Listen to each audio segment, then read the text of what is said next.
Jelang pemilihan umum pada 17 April mendatang, KPU Palembang terus melengkapi kebutuhan logistik pemilu, terutama untuk surat suara. Sebelumnya KPU Palembang telah menerima pengiriman surat suara yang dilakukan secara bertahap, yaitu pada 27 Februari dan 2 Maret 2019.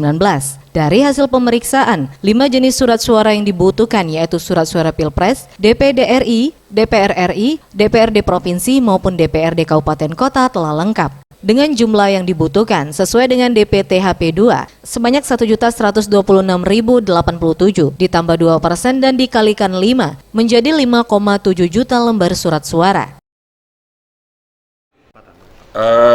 Terkait dengan surat suara, Alhamdulillah Kota Palembang untuk surat suara Presiden, DPD RI, DPR RI, DPRD Provinsi maupun DPRD Kota sudah lengkap kita terima untuk jumlah dus secara umum.